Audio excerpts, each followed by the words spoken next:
সাংবাদিক দম্পতি সাগর সরওয়ার ও মেহরুন রুনি হত্যার ঘটনা তদন্তের কাজ পুলিশ ব্যুরো অফ ইনভেস্টিগেশন পিবিআইয়ের মাধ্যমে করার বিষয়ে আবেদন করা হবে বলে জানিয়েছেন অ্যাডভোকেট আইনজীবী শিশির মনির।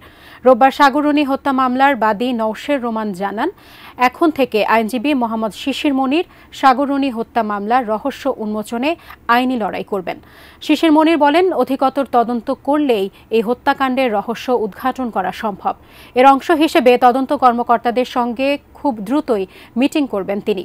একই সঙ্গে হত্যার রহস্য উন্মোচনে নিম্ন ও উচ্চ আদালতে আইনি লড়াই চালিয়ে যাওয়ার কথা জানান শিশির মনির। সাংবাদিক দম্পতি সাগর সরওয়ার ও মেহরুন রুনি হত্যার ঘটনায় করা মামলার তদন্ত প্রতিবেদন দাখিলের জন্য এ পর্যন্ত ১১৩ বার সময় বাড়ানো হয়েছে। পরবর্তী শুনানির দিন ধার্য রয়েছে আগামী ১৫ অক্টোবর।